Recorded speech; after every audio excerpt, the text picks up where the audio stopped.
మిత్రులందరికీ శుభోదయం. నేను మీ హరి. విద్యా దృక్పథాలు అనే చాప్టర్ నుండి వేద విద్య, బౌద్ధ విద్య, ఇస్లాం విద్య ఈ 3 రకాల విద్యల్లో ఉన్నటువంటి భేదాలను అయితే ఇప్పుడు పూర్తిగా తెలుసుకుందామండి. మరి వీడియోని ఎక్కడ స్కిప్ చేయకండి. వీడియో నచ్చితే తప్పనిసరిగా లైక్ చేయండి. మరి కిందకు టాపిక్లోకి వెళ్ళిపోదాం. మరి ఇక్కడ వేద విద్యకు సంబంధించినటువంటి ప్రారంభ వయస్సు అనేది బ్రాహ్మణుల్లో అయితే 8 సంవత్సరాలకి వేద విద్య ప్రారంభమవుతుందండి. అదే క్షత్రియులకు అయితే 10 సంవత్సరాలకు, అదేవిధంగా వైశ్యులకు 12 సంవత్సరాలలో ఈ వేద విద్య అనేది విద్యా ప్రారంభ వయస్సు అండి. అదే బౌద్ధ విద్యా విధానంలో విద్యా ప్రారంభ వయస్సు అనేది 8 సంవత్సరాలకి ప్రారంభమవుతుందండి.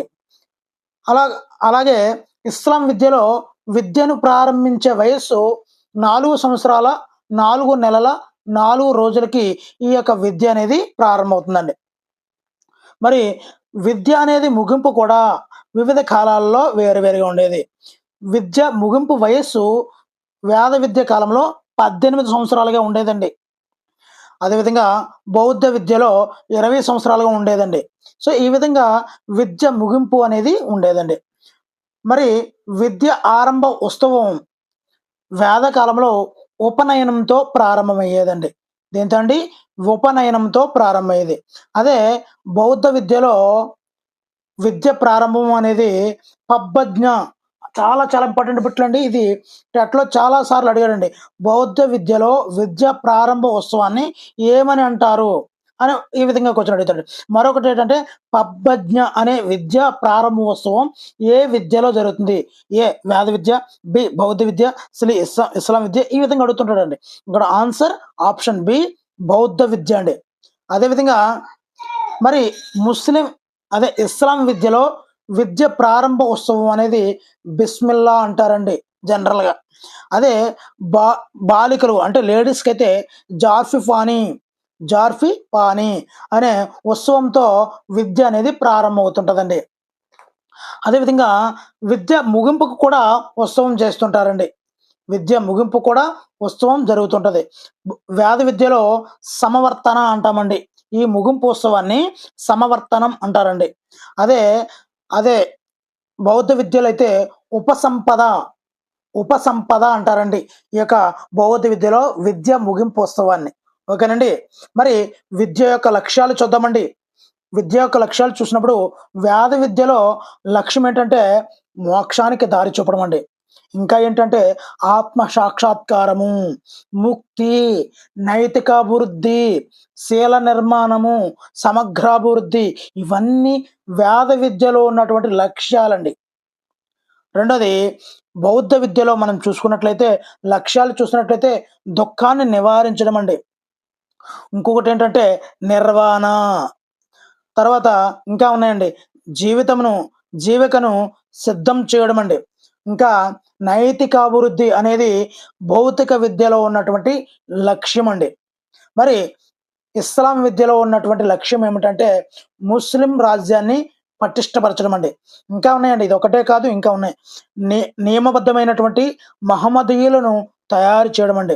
అదేవిధంగా ఇస్లాం మత వ్యాప్తి అండి.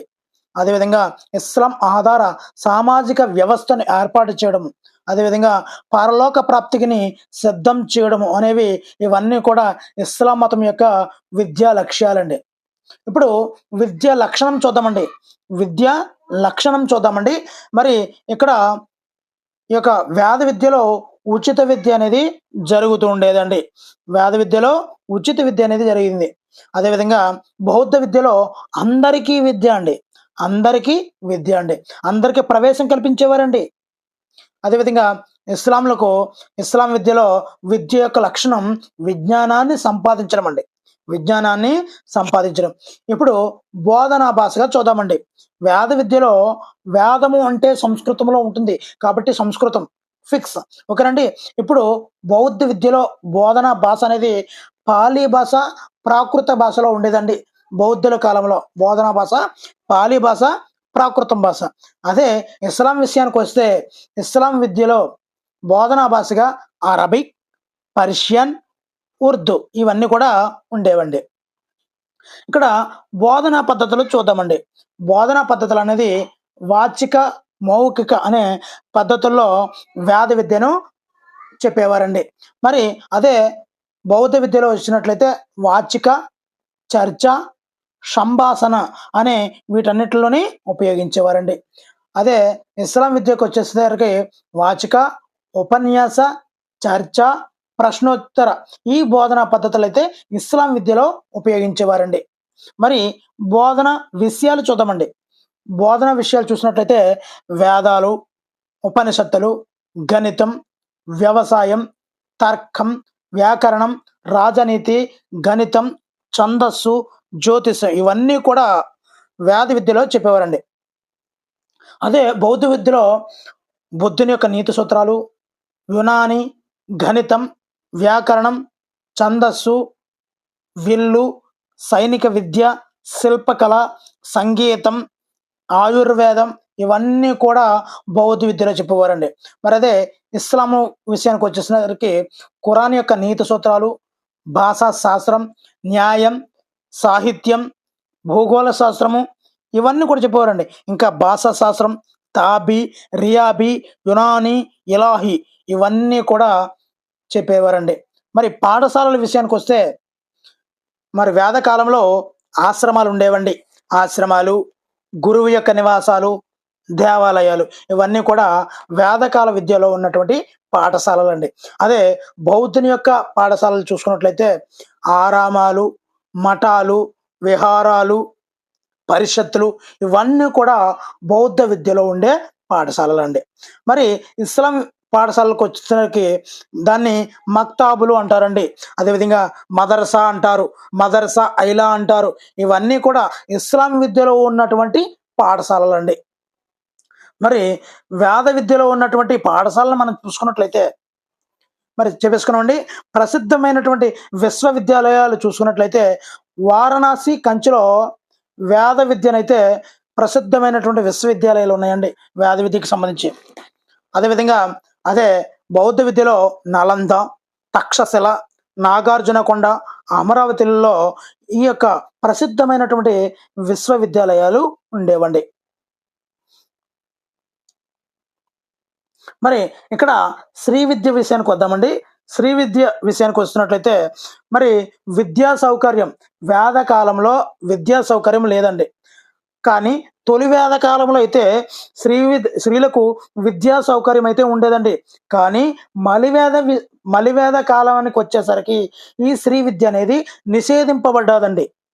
ఓకే. మరి బౌద్ధ విద్యలో విద్యా సౌకర్యం ఉన్నదండి. బౌద్ధ విద్యలో స్త్రీలకు విద్యా సౌకర్యం అయితే ఉన్నది. ఎలాగా అంటే కఠిన కఠినమైనటువంటి నియమాల వల్ల స్త్రీలు విద్యకు అలా దూరం అయిపోయారండి. కానీ విద్యా సౌకర్యం అయితే ఉండేది. కానీ కఠిన నియమాలు పెట్టడం వల్ల రాను రాను విద్యకు ఈ యొక్క స్త్రీలు దూరం అయిపోయారండి.